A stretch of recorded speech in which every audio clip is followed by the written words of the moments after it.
Antes que nada quisiera agradecer a todos ustedes que están aquí esta mañana hoy compartiendo conmigo, y vamos a tratar de tocar un tema bien amplio, que es el tema de la humanidad. Pero antes de eso, me gustaría agradecer al director Jesse Hernández, a Jacqueline, directora de la biblioteca también, muy amable, a Jorge, el técnico, y al profesor José Meléndez, que tuvo la oportunidad de invitarme en una ocasión a una clase y la pasamos bastante bien. Le agradezco a José. Bien, buenos días nuevamente. Mi nombre es Luis Burgo, yo soy el dueño, como mencionó el director.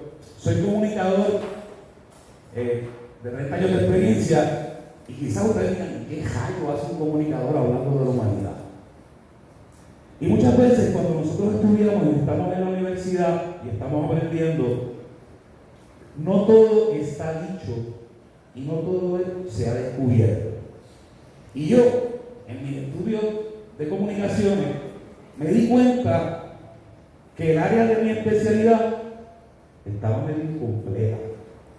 Así que entiendo por qué ustedes puedan preguntarse cómo un comunicador habla de humanidad. Y les voy a dar un ejemplo. Estas son dos teorías sencillitas, no vamos a entrar mucho en eso porque yo sé que ustedes no son comunicadores. De las teorías de comunicación, y la primera de ellas, una de las primeras de ellas se estableció en 1948 por dos investigadores, Shannon y Weaver, que lo que establecía era que la comunicación es una interacción donde un emisor envía un mensaje a un receptor. Sencillo, ¿verdad? La situación es que esa fórmula se da, ellos son ingenieros, y estaban trabajando para la compañía Bell. La compañía Bell era una compañía de teléfonos, y ellos en realidad lo que estaban tratando es de establecer un modelo de comunicación donde ellos en ese sistema telefónico pudiesen eliminar el ruido. ¿Ok? Así que dentro de esa fórmula, emisor, mensaje y receptor, yo mirando a ellos le faltaba algo. ¿Qué le falta? En realidad le faltaban dos cosas. Fíjense que si miramos este emisor, esta fórmula, se da por sentado que ya hay un mensaje. ¿Sí? Cuando usted coge el teléfono y empieza a hablar, ya usted sabe lo que va a decir. Pero antes de que este emisor lance este mensaje, ese emisor debe haber reflexionado sobre lo que va a decir. ¿Sí? Usted no habla como el papagayo. Hay algunos casos que vamos a ver ahorita de gente que habla como el papagayo. Pero en este caso, antes de que este mensaje, de que este emisor enviara ese mensaje, tuvo que haber reflexionado qué yo le voy a decir a esta persona. Y esa parte de la reflexión no está en el modelo. ¿Okay? ¿Qué otra parte le falta al modelo? Una vez yo tengo un emisor que envía un mensaje a un receptor, ahí no se queda la cosa. Ese receptor reflexiona en el mensaje y le da un sentido. ¿Sí?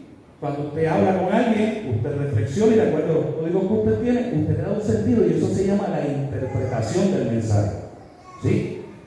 Así que en esta fórmula, que si lo tomamos como un teléfono, mira así, este es el primer teléfono al que envía la señal, y este es el segundo teléfono que la recibe, pero que hay una persona que después que hable va a reflexionar en eso, que no está en este modelo, y de igual manera este emisor reflexionó antes de enviar ese mensaje, que tampoco está en el modelo. Así que entiendo yo, el modelo estaba correcto. Otra de las teorías que es bien interesante de la comunicación y es la semiótica, se llama la proxémica. Y la proxémica es una disciplina que estudia las distancias entre los cuerpos. ¿Sí? Y para la proxémica, básicamente hay tres distancias principales. Está la comunicación íntima. ¿Qué es la comunicación íntima? La comunicación que usted establece con alguien a 3 pies o menos de distancia. ¿Sí? Es una comunicación de 3 pies o menos que básicamente usted está hablando directamente con la persona que le está escuchando. Hay una segunda tipo de comunicación que se llama la comunicación personal. Esa comunicación se da de 3 a 6 pies de distancia, donde usted puede estar hablando con una persona, dos. ¿Verdad? Y la comunicación pública, que es cuando usted habla a más de 6 pies de distancia. ¿Verdad? Que todo el mundo lo escuche. Otro hueco. Ustedes hablan con ustedes mismos. ¿Quiénes hablan con ustedes mismos? Levanten la mano. ¿Quiénes hablan con ustedes mismos? Nada más. Yo hablo conmigo mismo cuando reflexiono. Y fíjense que cuando usted habla consigo mismo, lo hace a través del lenguaje, a través de las palabras. Usted en su mente escucha y solamente usted escucha. Así que si analizamos la proxémica, el estudio de la distancia, también podríamos pensar que existe una distancia cero. ¿Cuál es la distancia cero? Cuando el emisor es el mismo receptor. Cuando usted habla con usted mismo, ya usted llegó, no tiene que ir para ningún otro sitio.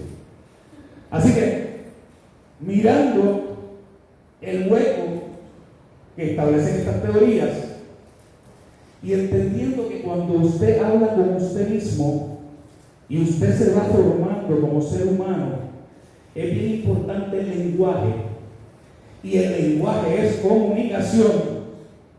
Podríamos entonces pensar que la humanidad también podría explicarse desde la comunicación, y ese es el planteamiento del gran abismo humano.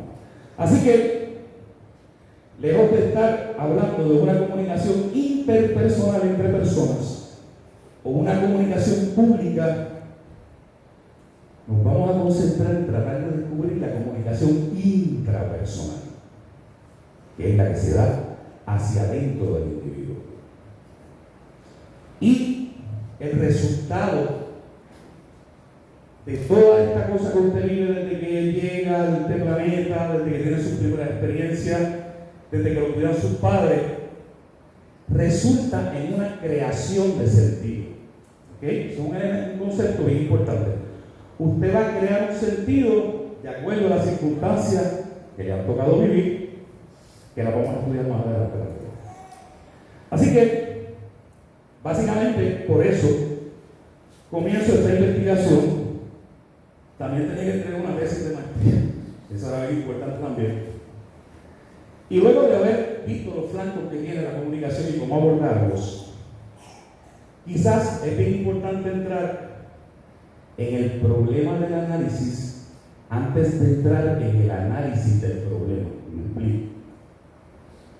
La humanidad tiene un gran problema para analizar y estudiar, y es que es bien complejo, porque al ser humano lo complementan cosas que están dentro de él, pero lo complementan cosas que están fuera de él. ¿Me explico? De usted es su cuerpo, en realidad es lo único que tenemos, nuestro cuerpo, ¿sí?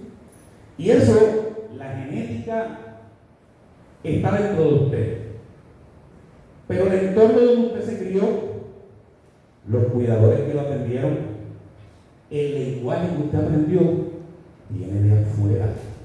Usted no lo trajo.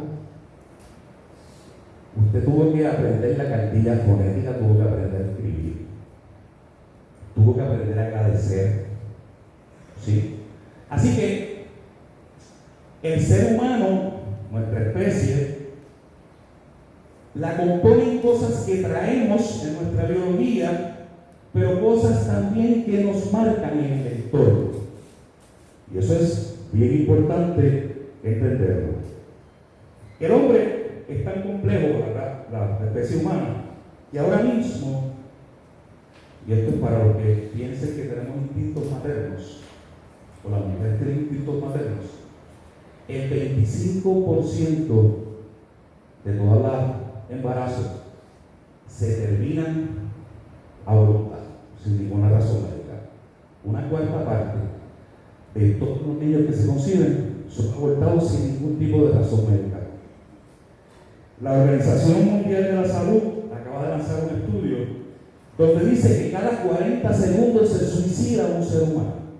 Quiere decir que si nosotros estamos aquí hora y media, espero que estemos una hora conversando y media hora con una sección de preguntas y respuestas, habrán muerto 135 seres humanos cuando terminemos esta conferencia, solamente por suicidio. Aquí no hay enfermedades, no hay accidentes, no hay otro tipo de cosas. Así que también somos una especie que por primera vez tiene el control o la potencial de generar grandes cambios en nuestro planeta. Como pueden ver, el calentamiento, el cambio climático, la capacidad que tenemos de crear armas de destrucción que pueden alterar significativamente el ecosistema, cómo hemos ido eliminando especies de animales. O sea, la complicación del ser humano nos lleva a analizarlo de una manera diferente. Ahora bien, en el siglo XXI tenemos una gran ventaja que no teníamos en siglos anteriores. Por ejemplo, yo estaba en la Haya en el 82, en la Teodoro de la Mora, y a nosotros nos daban una asignación. Teníamos que ir a la biblioteca a ver si el libro estaba en el fichero. Era una cadenita que había, como buscaba el libro. Si aparecía el fichero, aquí está el libro. A ver si ese libro que estaba en el fichero estaba en el estante. Y si estaba en el estante, si tenía las páginas, porque había gente que venía antes que uno, le acercaba las páginas porque uno no pudiera hacer la asignación y no se quedaba sin la información. Eso en estos momentos no ocurre. En el siglo XXI, la información está chocando constantemente con usted. Usted no tiene que ir a buscar a ningún sitio. Usted lo único que tiene que tener es un aparato que lo conecte a usted. Y ahora, la mayor cantidad de conocimiento, y todos los días se va llenando de conocimiento, está al toque de un dedo. Y eso es una de las características de esta generación que estamos viendo, que todo está al alcance de un dedo, instantáneo. ¿Ok? Así que, desde esta perspectiva, el que la información esté chocando con nosotros constantemente nos da una gran ventaja que quizás no tenían personas y pensadores y estudiosos en siglos anteriores. Para que tengan una idea, el ser humano, y aunque quiero hacer una aclaración en este momento, aunque el gran amismo humano parte de la teoría de la evolución, al final del camino, en realidad tratamos de analizar al ser humano una vez nace. Así que el que seamos producto de la evolución o seamos producto de la creación desde el momento que nace, como vamos a ver con lo después que vamos a ver, no hace mucha diferencia. ¿Okay? El ser humano, los estudios y los fósiles que se han encontrado, los primeros homínidos de toda la historia del planeta, solamente tenemos 200.000 años. De los primeros homínidos que se ha visto que han caminado en sus propios pies. La imprenta de Gutenberg solamente tiene 579 años. 579 años desde que el primer libro y la primera imprenta salió. El primer abecedario de los sumerios fue en el 1500 a.C. Quiere decir que de escritura solamente tenemos 3.500 años. A veces pensamos que el ser humano ha estado toda la eternidad aquí. Posiblemente su generación entienda que toda la vida vivió internet. ¿Cómo la pasaron con María cuando le tumbaron los celulares? ¿Verdad? Que algunos de ustedes dijo, mira, mejor que me tumben un brazo, pero déjame el celular. Así que ese es el efecto de la tecnología que también lo vamos a trabajar. ¿Sí? Así que fíjense que el ser humano tiene dentro de sí una complejidad tan grande. Yo estaba leyendo el otro, me gusta leer cositas así para entretenerme, y estaba leyendo a Sherlock Holmes. Y el detective Holmes decía que el pensamiento tiene que ser tan grande como el objeto de estudio. ¿Sí? El pensamiento tiene que ser tan grande para poder abarcar lo que estamos tratando de analizar. ¿Verdad? Y desde esa perspectiva, con la llegada también de la física cuántica, que todo lo cuestiona, surge precisamente una teoría que se llama la teoría del pensamiento complejo. ¿Sí? Dice, a mí no me gustan las cosas complejas, porque complejo aparenta ser una palabra problema. Complejo es como un problema, yo voy a bregar con eso. Nada más lejos de la realidad. Edgar Morin, cuando escribe el libro Introducción al Pensamiento Complejo, lo que dice es que después de Descartes, piense que cuando hablamos de mente y cuerpo, todo se separa, comienzan a existir las especializaciones. Ahora hay unos que se especializan en la ciencia, ahora hay otros que se especializan en las humanidades. ¿Ustedes de qué facultad son en español? ¿Sí? ¿Hay alguien más que no sea de español? Humanidades. ¿Había alguien de enfermería por aquí? ¿No hay nadie de enfermería? Me hubiese gustado porque vamos a trabajar con el aparato biológico también. Bueno, así que fíjense que precisamente ustedes se matriculan en diferentes departamentos porque hay diferentes especialidades. Pero si nosotros vemos al ser humano desde la biología nada más, estamos haciendo un análisis incompleto. Y si nosotros vemos al ser humano desde lo que trae de afuera nada más, estamos haciendo un análisis incompleto. Así que para poder estirar ese pensamiento, como decía Sherlock Holmes, tenemos que ampliar nuestro área de estudio, y Edgar Morin lo que dice es, mira, pensar complejamente es mirar la misma situación de diferentes ángulos a la vez. Esa especialidad que se fue alejando del tronco del árbol del conocimiento, llamarla otra vez a ver qué nos da después de 2100 años antes de Cristo, después de los adelantos de la neurociencia, después que la información está chocando constantemente con nosotros. Así que el ser humano es tan complejo que yo entiendo que es imposible predecirlo, pero sí podría ser posible explicarlo. La ciencia o predice o explica. El propósito de esta investigación no es predecir a nadie, sino explicar. Y a eso, pero yo digo, pues que no me crean. Sigan conmigo el análisis y lleguen a sus propias conclusiones, que es lo más importante. ¿Ok? Así que, en la neurociencia, como se han venido a descubrir las diferentes funciones del cerebro, evidentemente es cuando el cerebro se rompe.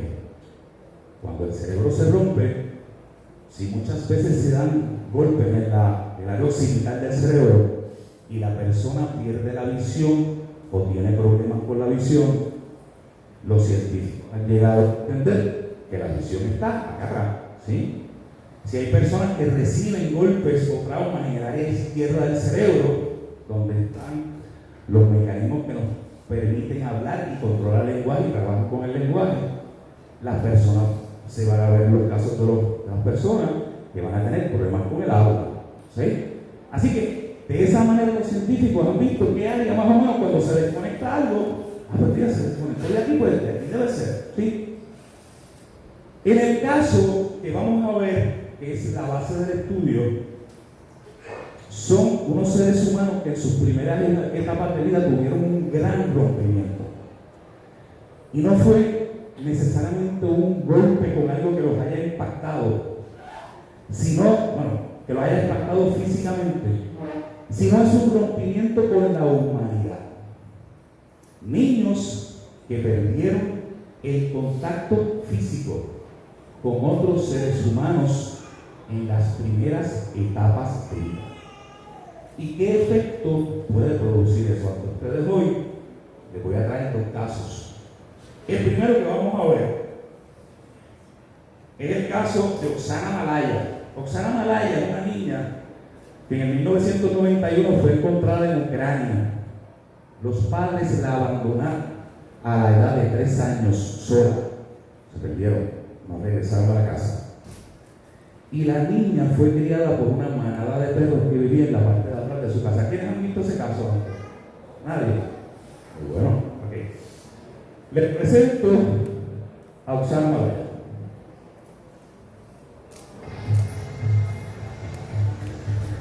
Oksana Malaya began her life living with dogs.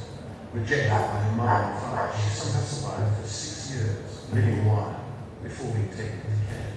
There are few cases of feral children who have been able to fully compensate for the neglect they suffer. Oksana is now 22, but her future still hangs in the balance. Have scientists learned enough from previous cases to rehabilitate? For 6 years, Oksana Malaya spent her life living in a kennel with dogs. Totally abandoned by her mother and father, she was discovered behaving more like an animal than a human child. For 2 centuries, wild children have been the objects of fascinating study. Raised without love or social interaction, wild or feral children pose the question, what is it that makes us human?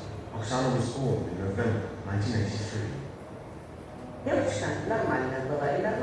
the baby girl was born, she weighed 5 pounds 11 ounces and didn't have any abnormalities. Her parents were alcoholics. Oksana Malaya en estos momentos vive en una clínica. Nunca pudo recuperarse totalmente. Fíjense, y esto nos trae, cuando yo vi este caso, de verdad, yo me sorprendí cómo es posible ver que un niño se convirtió en perro. No solamente en sus acciones, sino que el olfato se le hizo más fino, el audio se le hizo más fino, el cerebro comenzó a ajustarse a la vida canina que la estaba protegiendo. ¿Y por qué se da esto? Porque en los animales, en algunas razas, en algunas especies, hay unos instintos que les prohíbe atacar crías de otras especies. El caso de Oksana no es un caso único. Se llaman los niños ferales, con F. Ferales, son niños salvajes.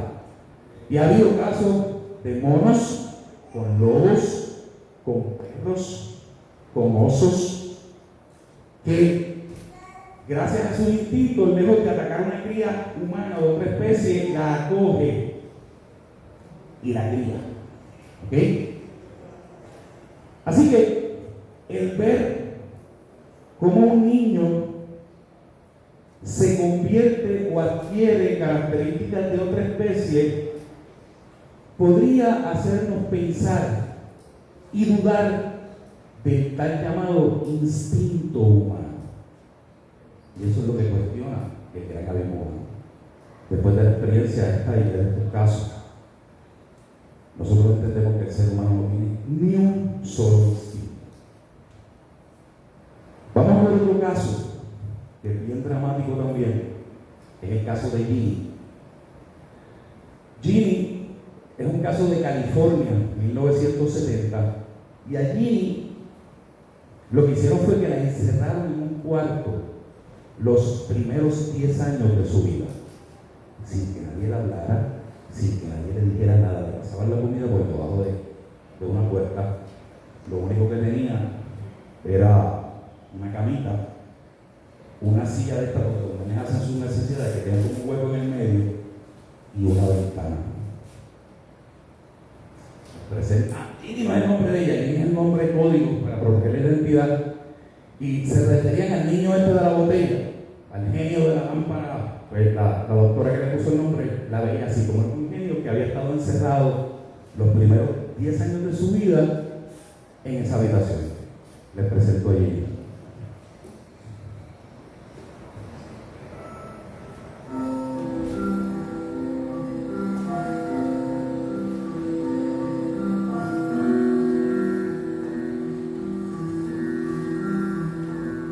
Fíjense que al no ejercitar, al estar encerrada en un cuarto, no había ejercitado sus músculos, casi no podía hablar, el motor fino, ningún tipo de reacción ante ningún estímulo que se le presentaba. ¿Sí?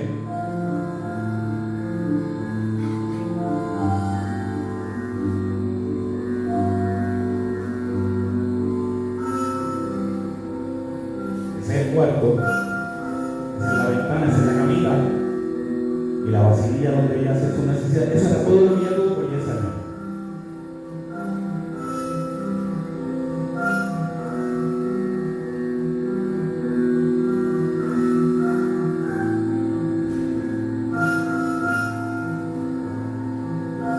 Fíjense que el doctor trata de sacarle y ella se resiste.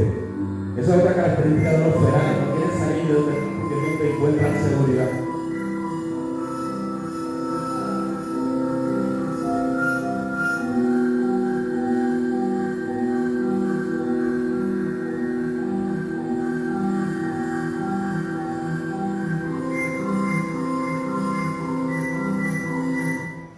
Así que lo que vemos es que aparentemente el ser humano funciona de dos maneras. Cuando nace es un proyector, perdóname, cuando nace es una grabadora, graba todo lo que pasa e imita todo lo que pasa. Y entendemos que eso es por un efecto de la ausencia de instintos humanos. En ausencia de instintos, ¿qué me queda? Copiarme del que está al lado. Es como cuando usted no estudió para el examen. Yo no estudié para el examen. ¿Y qué me toca? Copiarme del que estudió, de que tiene la capacidad que yo no tengo. Digo, no me malinterpreten lo que dicen ahí que se copien los exámenes. La vida es así. Así que estos casos nos pueden hacer pensar, como les decía, que el ser humano no tiene un instinto, por ejemplo, como lo tiene la tortuga. Vamos a poner el caso de la tortuga para que tengan un ejemplo de lo que es un instinto. Fíjense que la tortuga nace desde qué? De un huevo, ¿sí? Que la mamá enterró y se fue. O sea, la tortuga no conoce a su madre. Llega el momento, sale del huevo, escala por la tierra, sale. ¿Y para dónde corre la tortuga? Para el mar, ¿verdad? Que no está visto. ¿Sí? Porque estaba en el huevo.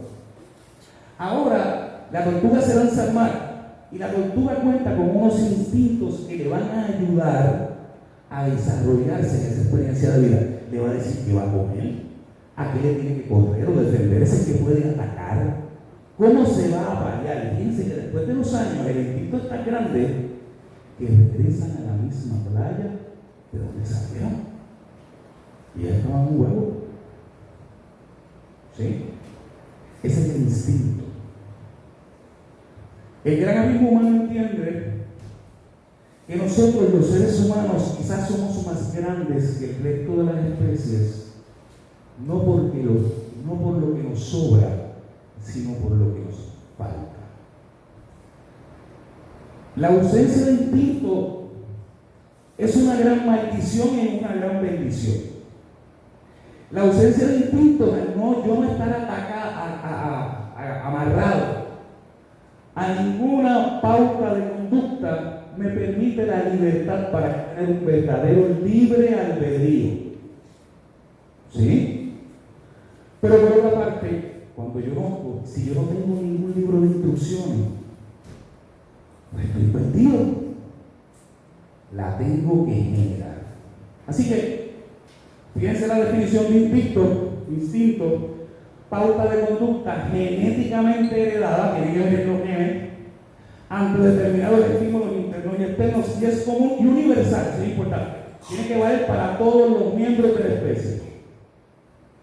El instinto obliga, no permite elección. En una conferencia que estuve dando en Ponce, alguien me decía, no, pero espérate, ¿qué? A veces a mí me da esta cosa de que yo creo que hay que entrar por esa puerta. Eso es un instinto. Yo, bueno, si están con 20 personas y todo el mundo dice a la vez que va a entrar por esa puerta, posiblemente sea un instinto. Si no, considera que sea una intuición. A veces el ser humano confunde los instintos con intuiciones. Y la intuición, fíjense, que depende de la experiencia y del conocimiento que tengamos. Así que las pautas de conducta entendemos que son instintos y entendemos que el hombre, en ausencia de instintos, genera unas intuiciones. El mismo Freud no hablaba de instintos, Freud hablaba de pulsiones, son deseos, cosas que le empujan a hacer cosas. Y la característica muchas veces de las pulsiones, según Freud, era que no llevaba a ningún acto de proteger la especie ni nada por el estilo, eran gustos. ¿Sí? Así que, en ausencia de instintos, ¿cómo nos montamos como seres humanos? ¿Cómo creamos esa creación de sentido? Valga la redundancia. En el gran abismo humano plantea que precisamente al no tener instintos al momento de nacer, el ser humano es lanzado a un gran abismo, en el hueco. Sin embargo, aquí nadie se está cayendo en un abismo, ¿verdad? Dios quiera.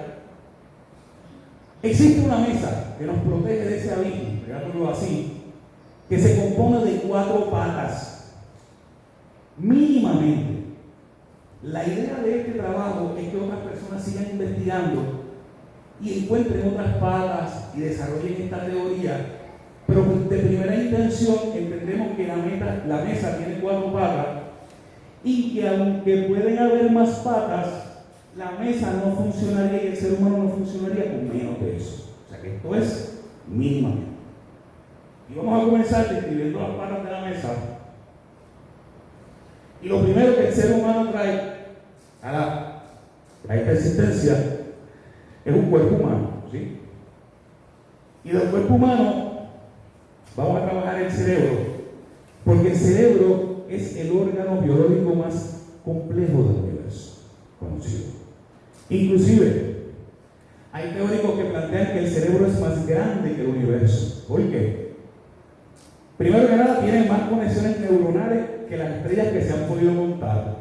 Número 2, el cerebro puede inventar universos que no existen, inventar cosas que no se han creado. Así que hay gente que dice que el cerebro puede ser más grande inclusive que el universo. Y es bien importante entender que el cerebro está compuesto por 2 hemisferios cerebrales, el hemisferio izquierdo y el hemisferio derecho. Es importante que vayan apuntando esto porque ahí vamos a ver que hay una diferencia entre ellos. Y hay una estructura que los une en la base, que es la que se llama el cuerpo calloso. Así que fíjense, esto es un niño acabado de nacer, no sabe lenguaje, llegó, listo, acabó de entrar en el abismo. Y tenemos entonces el aparato biológico. El cerebro tiene unas características bien interesantes, y es que, por ejemplo, el cerebro constituye el 2% de su cuerpo, pero consume el 20% de toda su energía. El cerebro es un órgano eléctrico, funciona con electricidad. Podría hasta prender una bombilla, no lo intenten, por favor. ¿Okay? Así que,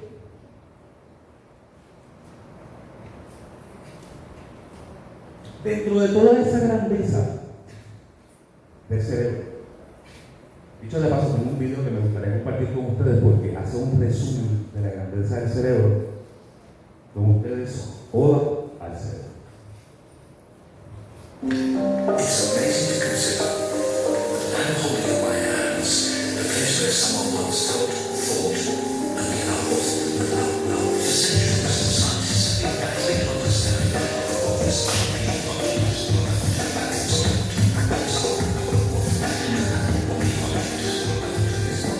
Here is this massive jet with all of the palm of your hand, and if you contemplate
It is the most mysterious part of the human body, and yet it dominates the way we live our adult lives.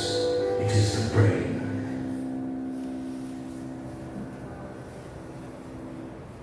Ahora bien, dentro de esa majestuosidad del cerebro, no todo es perfecto en la vida, acuérdense. Es más, casi nada, no hay nada perfecto en la vida. Aquí lo que estamos viendo es una gráfica donde podemos ver el registro visual de un ser humano. Y lo que quiero que ustedes vean es que en realidad ustedes no ven nada. Así que estas son todas las frecuencias de luz que hay disponibles, que hay en la naturaleza. Y fíjense cómo el ser humano solamente puede registrar desde antes del ultravioleta hasta el rojo. O sea que nosotros vemos de aquí hasta aquí, dentro de todo el espectro visual. Así que cuando observamos tenemos que tener eso en mente. Somos limitados.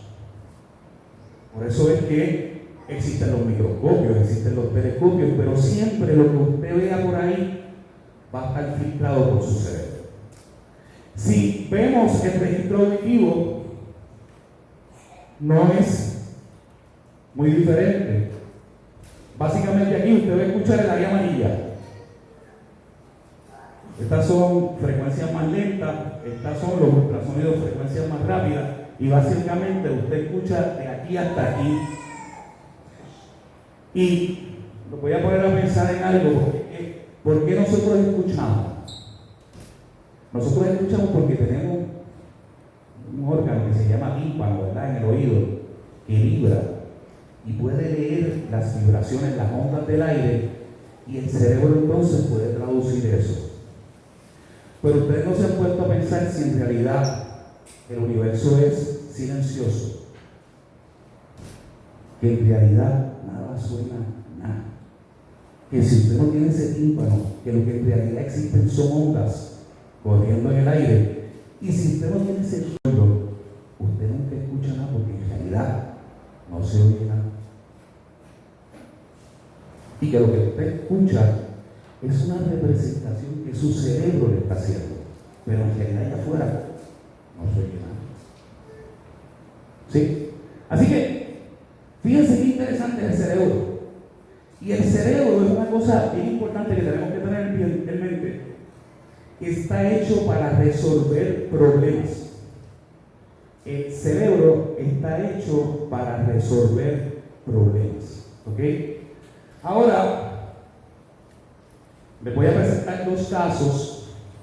¿Se acuerdan que les dije que el cerebro era hemisferio izquierdo, hemisferio derecho y el cuerpo calloso? Hay unos casos bien interesantes de personas que padecen ataques epilépticos, que son tan severos que la única manera de atenderlos después que han trabajado todos los medicamentos es cortarles el cuerpo calloso para evitar que la electricidad de un hemisferio se pase al otro hemisferio. Y lo logran, paran los ataques epilépticos, pero a un precio, y el precio es que ahora los hemisferios cerebrales no pueden comunicarse porque el puente se lo rompe. Y hay un interesante caso de un señor que se llama Joe, que quiero que vean.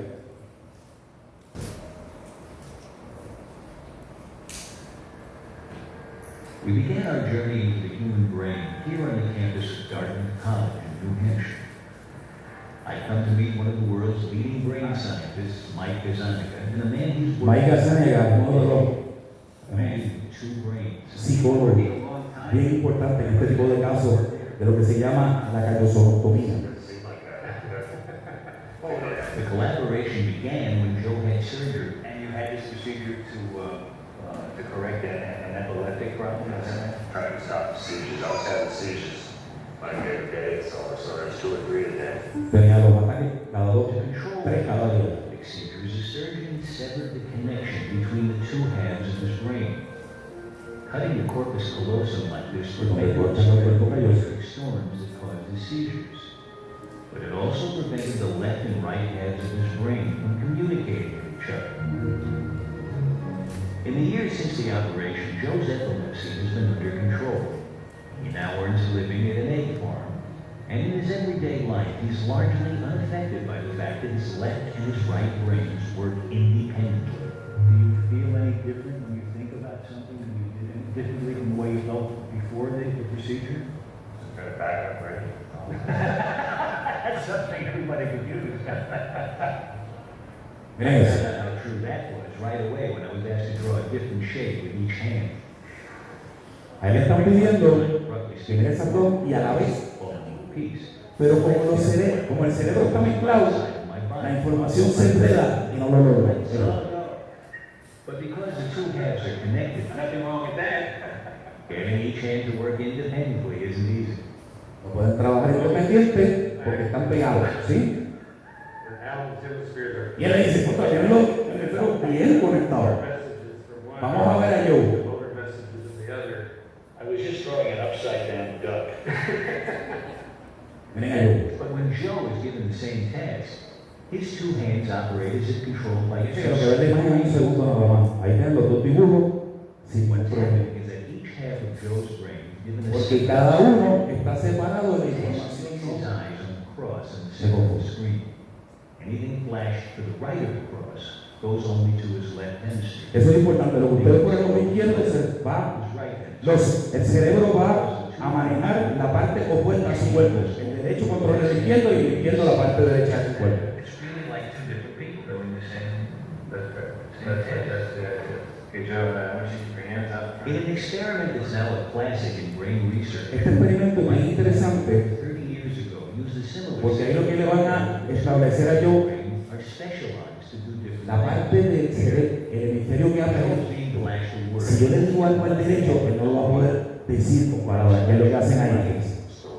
I've seen only Esto no hay problema porque se lo están transmitiendo por el derecho y el izquierdo es el que habla. just fine. Bien, no hay problema. But when a word is Cuando le cambian, acá, phone. ¿Está viendo este cómo habla? Okay.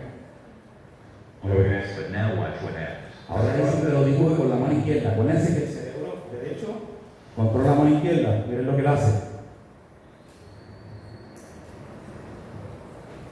Dibuja. Just start drawing another picture over here, Phil, I'll do.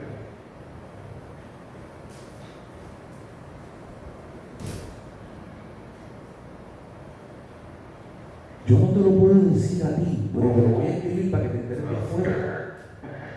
It's almost as though somebody has given him a secret communication. That's right. How he knows that it's, up until then he was blind.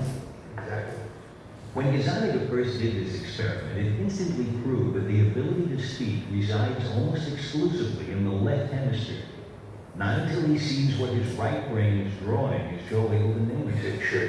Así que, está un poquito de cortito de tiempo, vamos a darle un poquito más rápido. Así que como pueden ver, el hemisferio izquierdo en la gran mayoría de los casos es quien tiene dos áreas que se encargan del lenguaje y el hemisferio derecho más bien se encarga de los sentimientos. Así que mientras este está hablando, este lo que hace porque no puede hablar. Así que nosotros en realidad en Gregorio se llama esto el cerebro estéreo, porque en realidad dentro de su cabeza habitan dos mentes. Habita una mente, un lado de su cerebro ve la vida de una manera y el otro, el cerebro suyo, va a ver la vida de otra. Y esa comunicación que hay es el resultante de lo que es usted. Ahora bien, una de las cosas que quería que vieran era la diferencia hemisférica, ¿verdad? Hay otra característica del cerebro humano que es bien importante y se llama plasticidad. La plasticidad, como la plasticina, ¿verdad? Es que el cerebro es maleable, el cerebro se ajusta, el cerebro busca la manera. Fíjense que le pasó a Oksana. El cerebro se ajustó tanto que por poco se convierte en perro, ¿sí? Fíjense el ajuste de Ginny a la nada. Ginny copió la nada y se quedó ahí, ya no luchó, no nada, simplemente el cerebro se ajusta. En este caso que vamos a ver ahora, Joey Miller A Jody, a los 3 años le empezaron otra vez una serie de convulsiones epilépticas que se concentraban en el hemisferio derecho. ¿Sí? Así que,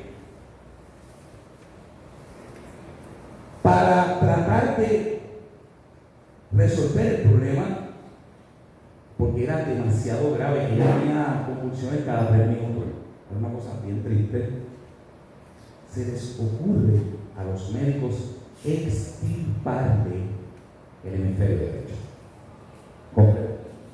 Y bueno, lo sacamos y le echamos agua ahí, es un líquido lo que tiene. Y ese es el caso de Jody Miller, estadounidense. I have half a brain. When people meet me, they have no idea.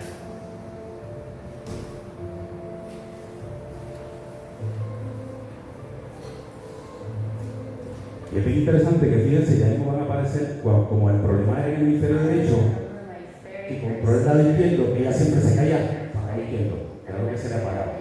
I was in an ambulance.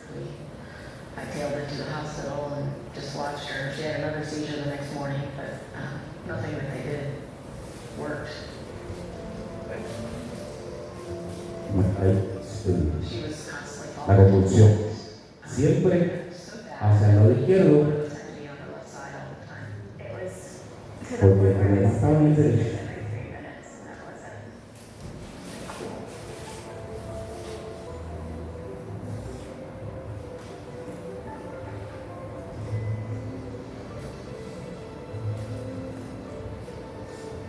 The doctor explained that the only way they could treat it was to take out the half of the brain that was affected. Quitarle la mitad del cerebro.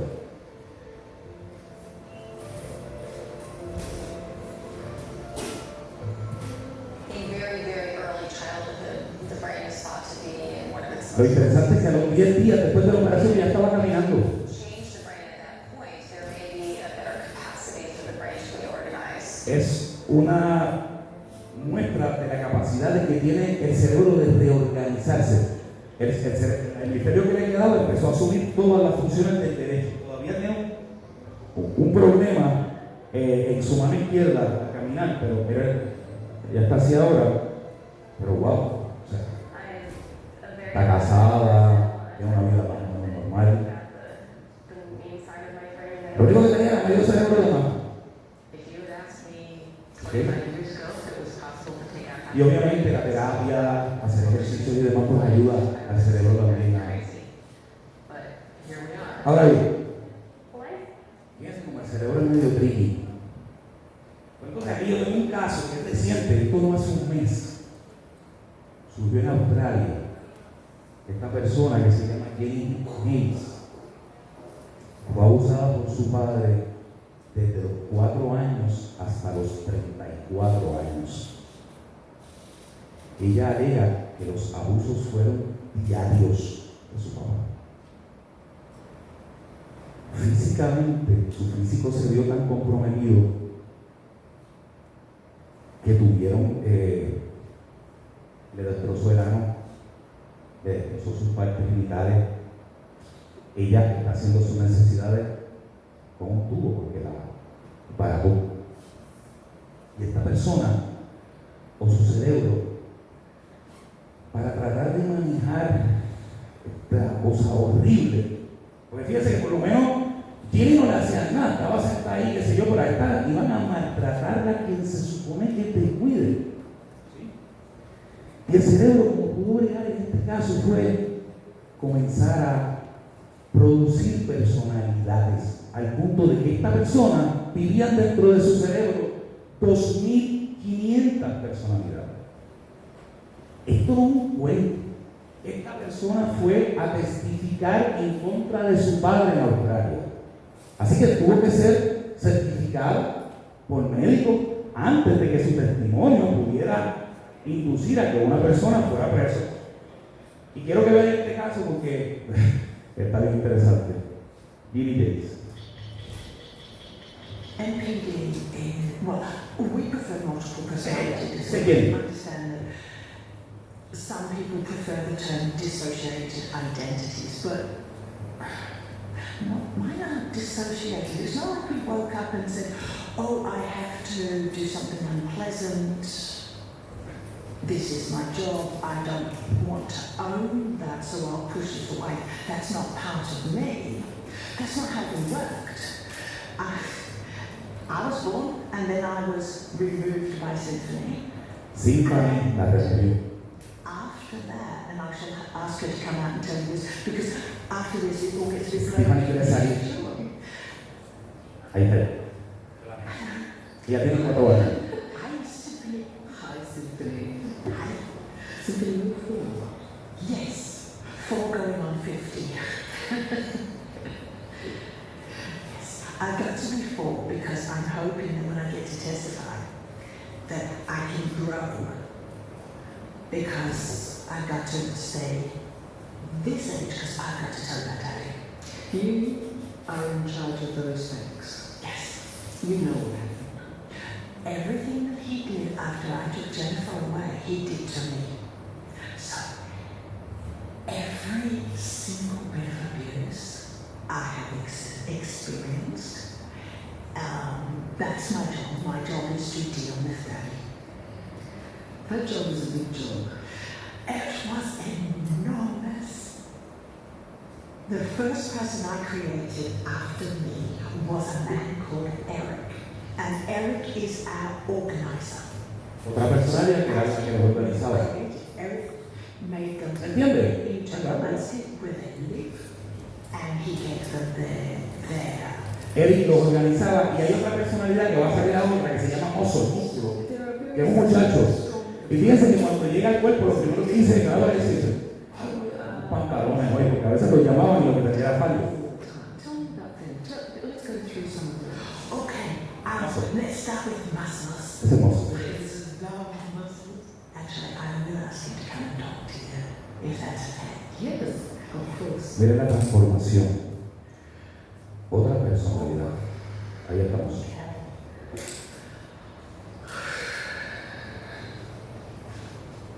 Good pants, thank God. Thank God for pants. Hello. Hi, Muscles. Hi. Muscles, you take on a whole demeanor, don't you?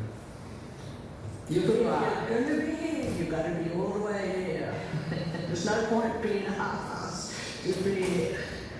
Yeah. Your role's protection. Yeah, my role is complete protection. I'm not the kind that sits back and goes on, or we. Esto está en YouTube, los invito a que se metan en esto, es interesante. Pero lo que quiero que vean es que cómo el cerebro trata de resolver la cosa. ¿Sí? Él va a coger lo que hay y va a tratar de arreglarlo. A lo mejor no de la manera que uno quiera, pero de la manera que entienda. Y fíjense que esa es la primera pata de la mesa, porque hay bien rapidito que quisiera dar por lo menos 15-20 minutos que me hagan preguntas. Me imagino que va a haber muchas preguntas. Y la segunda pata de la mesa es el entorno. Vamos bastante rápido. Fíjense que ese cuerpo humano tiene que estar en algún sitio. ¿Sí? Un cuerpo humano en la nada no hace ningún sentido. Así que la segunda pata de la mesa que nos invita a caer en un abismo es precisamente el entorno. Y el entorno es bien importante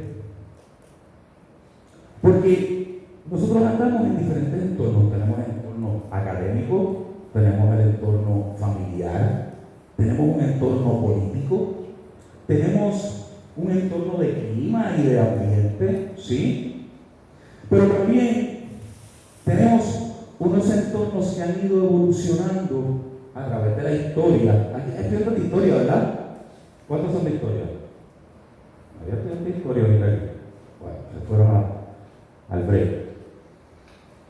Un dato bien interesante para explicar quizás la parte del entorno es coger el libro La rebelión de las masas de José Ortega y Gasset, cuando nos decían, saben, de la Revolución Francesa, 1789.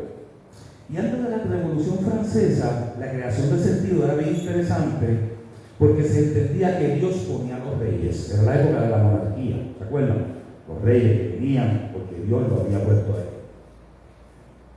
En esa época, lo que permeaba en el entorno era una casta de seres, de humanos que se llamaban los nobles. Y los nobles eran unas personas que no tenían mucho conocimiento en términos de leer y en términos académicos, pero se regían por la moral y el valor. Y me explico. Para ser noble, usted tenía que hacer algo para ganárselo. Usted tenía que ir a una guerra, defender al rey, ayudar a una comunidad. Algo tenía que hacer para que después el rey o el que sea lo nombrara caballero, lo nombraba noble. Y ese puesto era tan importante que irradiaba hacia toda su generación y su descendencia. Pues el hijo del noble seguía siendo noble, el nieto del noble seguía siendo noble, pero usted tenía que ganarse. Luego de la Revolución Francesa, 1789, surge una clase resentida bien interesante, surge el burgués. Ya Dios no es el que manda y no es el que dice quién gobierna. El pueblo es el que dice, y surge el burgués. Y surge una cosa bien interesante, es que surge el derecho. Ahora usted no tiene que hacer nada por la comunidad. Usted simplemente nace y ya usted tiene unos derechos desde que usted nació. ¿Sí? Y otro cambio importante es que mientras el noble se consideraba por lo que era, por sus valores morales, por lo que había hecho por la comunidad, el burgués se le considera por lo que tiene, no por lo que es. Mientras más tú tengas, más tú eres. ¿Sí? Luego del burgués surge lo que se llama el hombre masa. Las grandes ciudades, los grandes centros de seres humanos, las grandes poblaciones. Y ahora, usted no es ni por lo que es, ni por lo que tiene, sino por lo que usted aparenta que tiene. ¿Sí? Si usted anda un bebé por ahí y con eso va a cambiar todos los días, si usted tiene 4 millones de dólares metido debajo de un matre y anda con chancletas por ahí de dedo, usted no es. Así que fíjense cómo va cambiando de acuerdo al entorno donde nos va tocando vivir, el tipo de sociedad que se está dando, que es la que nos toca cuando caemos en el abismo y nos tiramos por ahí. ¿Sí?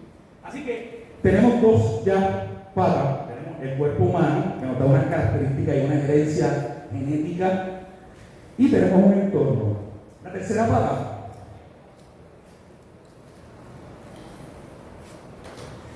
yo le llamo el objeto.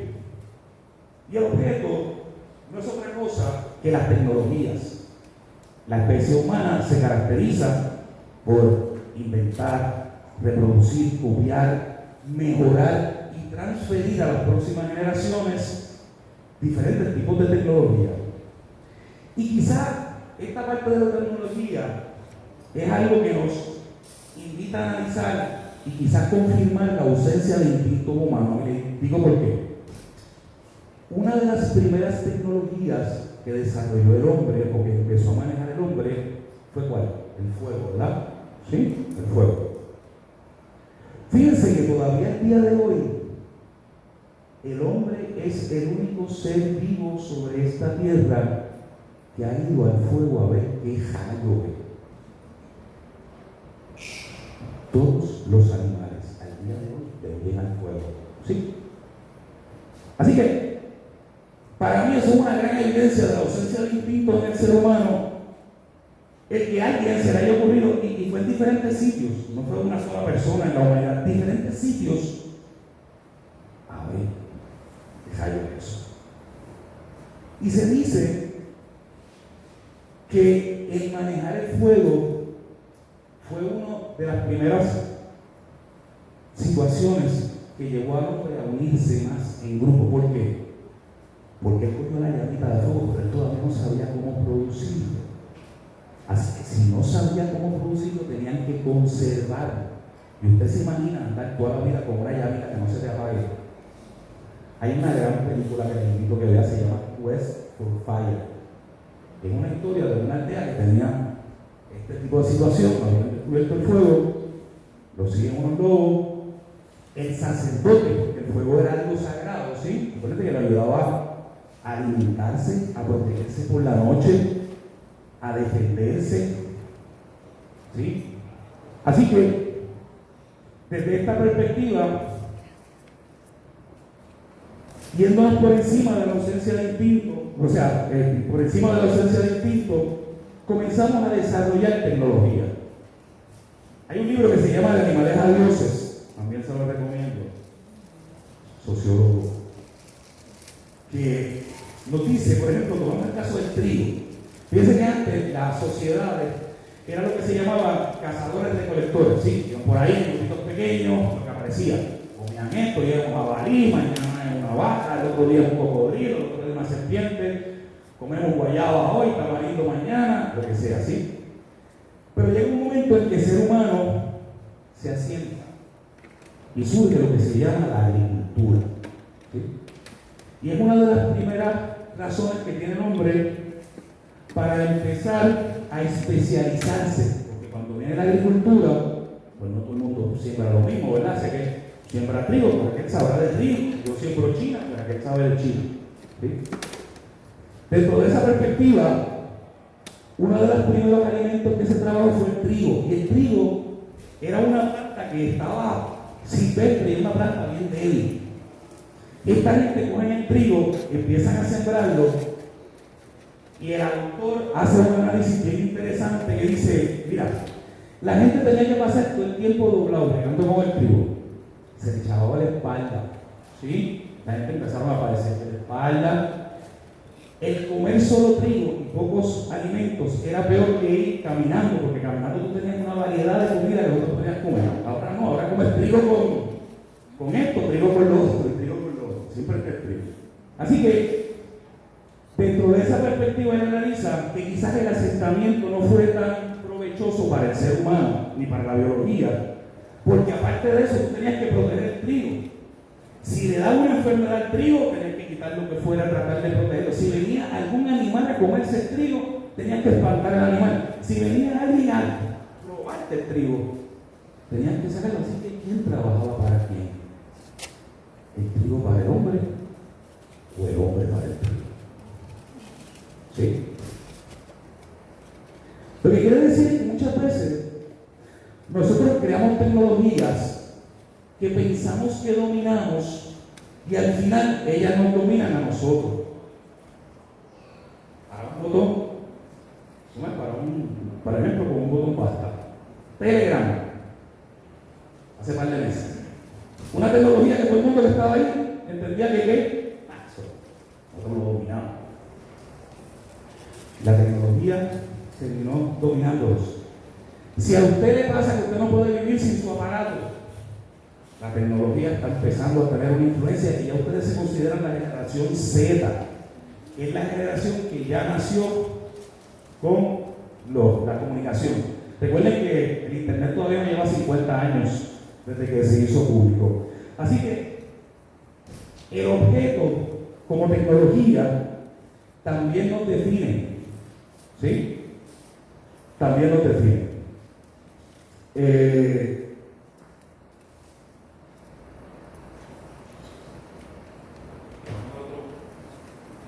La cuarta pata de la mesa. Ok. Tecnología. Okay.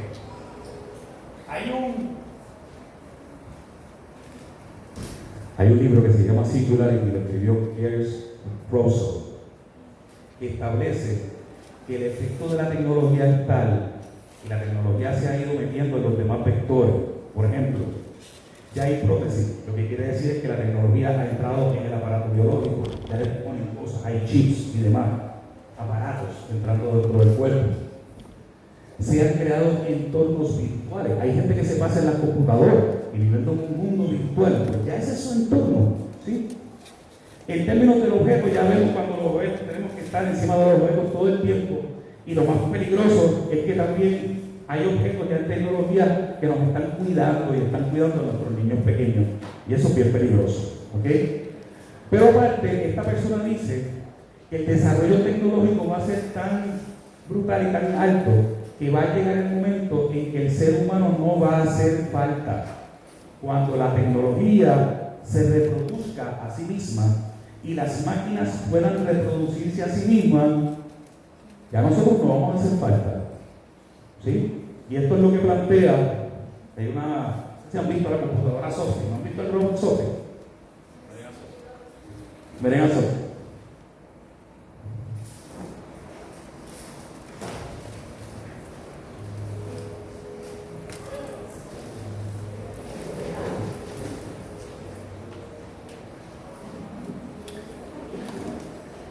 Ese es Sophie. Hi, Sophia. How are you? Hi, everything is going extremely well. Do you like talking with me? Yes, talking to people is my primary function. I'm already very interested in technology and the environment. I feel like I can be a good partner to humans in these areas, an ambassador. It helps humans to smoothly integrate and make the most of all the new technological tools and possibilities that are available now. It's a good opportunity for me to learn a lot about people. Sophia is capable of natural facial expression. She has cameras in her eyes and algorithms which allow her to see faces, so she can make eye contact with you. And she can also understand speech and remember the interactions, remember your face. So this will allow her to get smarter over time. Her goal is that she will be as conscious, creative, and capable as any human. In the future, I hope to do things such as go to school, study, make art, start a business, even have my own home and family. But I'm not considered a people person and cannot yet do these things. I think that the artificial intelligence will evolve to the point where they will truly be our friends. Do you want to destroy humans? Please say no. Okay, I will destroy humans. No, I Fíjense cuando él le pregunta, ¿y tú destruirías a la casa humana también como él destruirá a los humanos? Do you want to destroy humans? Así que hay que tener cuidado con las tecnologías porque como vemos se nos van de las manos y tenemos que tener mucha precaución. La cuarta pata de la mesa yo creo que es obvia, ¿sí? Al ser mamíferos y ver los casos de Osana y Ginny y de la chica esta también de las 2500 personalidades, podemos constatar en realidad la verdadera importancia del cuidador. El tener un cuidador bueno, un cuidador comprometido. Y fíjense que en el caso del ser humano tiene que ser bueno, porque ese cuidador no tiene instintos, es que le sale. Agradezca a su mamá y a su papá, yo le he agradecido a los míos un montón, ya no están conmigo, yo creo. Así que, dentro de esa perspectiva, el cuidador completa la cuarta pata de la mesa para que usted no se caiga en el abismo. ¿Y por qué es importante saber estas cuatro patas? Porque nosotros no nos estamos cayendo en el abismo ahora mismo, pero vamos a coger un paciente de esquizofrenia. Una persona que oye voces, que ve voces, ve cosas. Una persona que su aparato biológico está comprometido, ¿verdad? Porque tiene algo en su cerebro que le está haciendo ver cosas. El entorno está comprometido porque no está viendo el entorno que es. Y si usted ve un paciente esquizofrénico mal, ante usted puede ver una persona cayéndose en un abismo. ¿Sí? Un paciente de Alzheimer se le olvida todo, lo empieza a confundirse. Ese paciente, dentro de esa situación, cuando cualquiera de esas patas de esa mesa empieza a flaquear, usted va a ver frente a usted una persona cayendo en un abismo.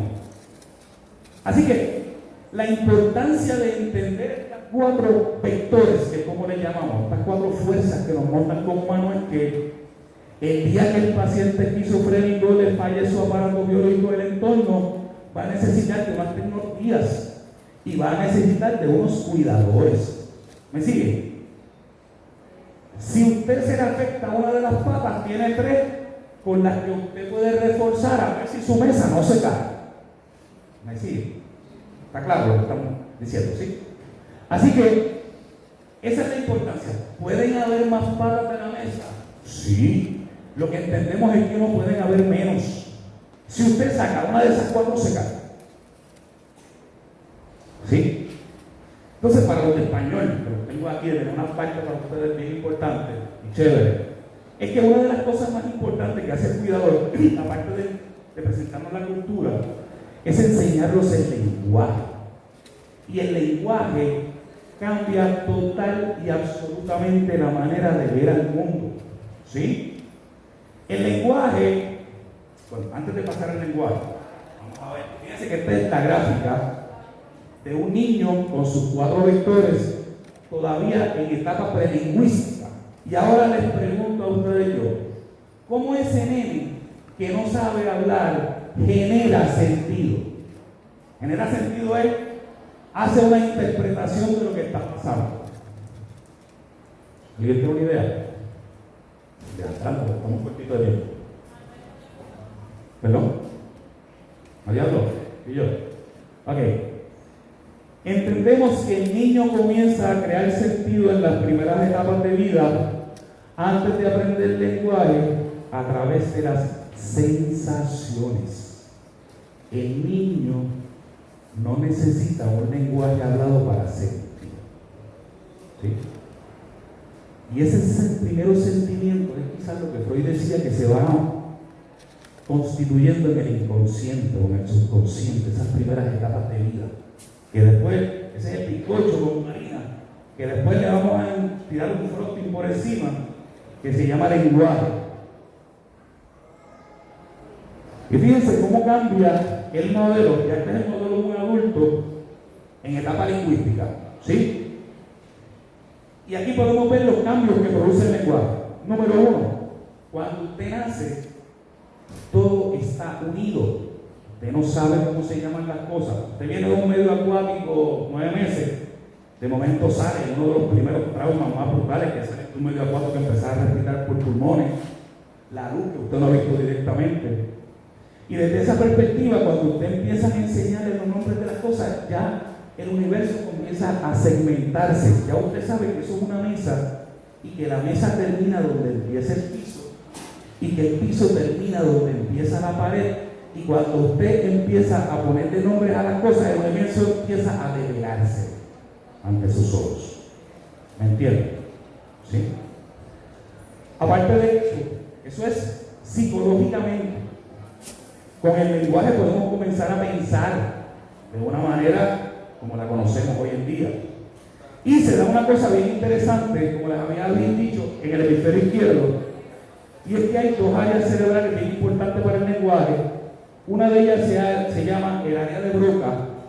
El área de Broca está especializada en hacer que los músculos que van a hablar se muevan.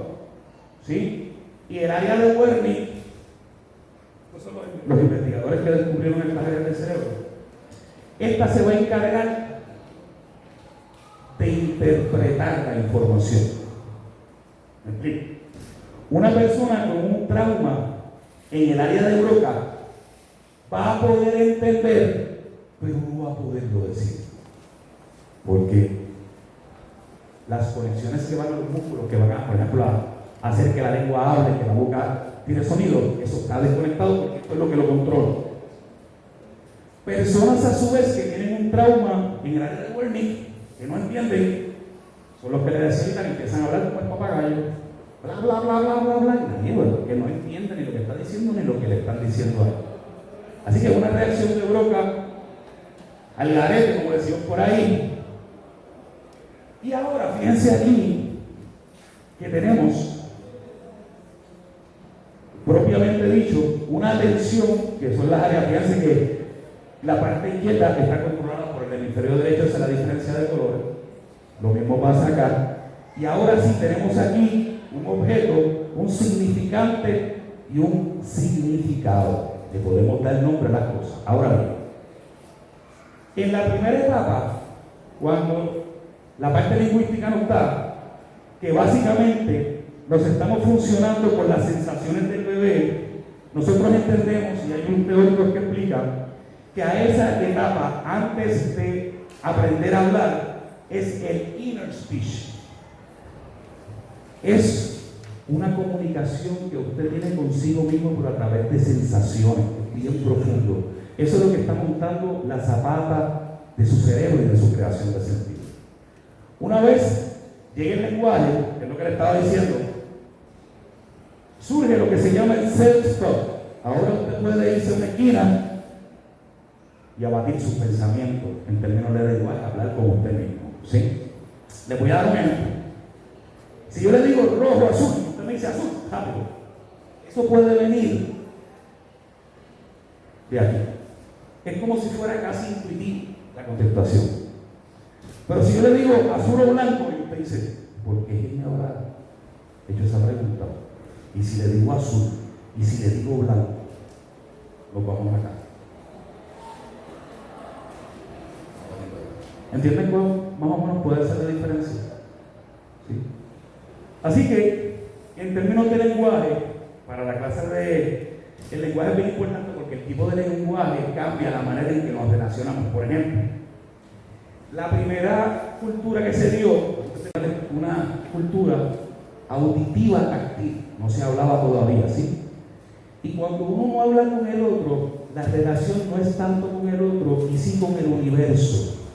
Así que el ser humano, cuando no habla, tiene una relación totalmente individual con el universo que se va rompiendo cuando empieza a hablar, porque ahora cuando yo hablo, yo te presto la atención a ti que estoy hablando contigo, o a ti que estoy hablando contigo. La relación con el universo en 360 grados se rompe, hay un lenguaje, hablo con esta persona. Pero cuando de verdad se rompe la relación con lo que hay al lado, es cuando llega la escritura, y le explico por qué. Cuando yo estoy hablando, no me hace falta, ¿verdad? Porque con quién voy a hablar. Pero cuando estoy escribiendo y estoy leyendo, ¿qué pasa con el otro? Estorba. ¿Sí? Así que la escritura permite tener una relación con uno mismo y en realidad poder racionalizar las cosas. Básicamente creo que se está acabando el tiempo. Esto era, hablándoles del lenguaje, y el lenguaje es bien importante para cerrar la charla, y es que del lenguaje vienen los códigos. Y en ausencia de instinto, quizás es el mensaje final que les quisiera dejar, es que en ausencia de instinto, los códigos son los que nos pueden salvar. Unos preceptos, crear juntos unos códigos que nos lleven a desarrollar una mejor humanidad. Yo creo que el derecho es una de las palabras que más daño nos ha hecho. Yo creo que el ser humano no tiene derecho, el ser humano ninguno. Yo creo que nosotros tenemos responsabilidades, y yo creo que si el ser humano cumpliera y todos cumpliéramos cabalmente con nuestras responsabilidades, nadie, de verdad, nadie tendría que estar reclamando ningún derecho. Agradezco a todos la oportunidad de estar aquí. Espero que no nos haya cansado mucho. Es un tema bien interesante y a mí me encanta el tema. Me agrada que hayan compartido conmigo esta mañana y pues será hasta la próxima. Muchas gracias a todos. Tengan un buen día.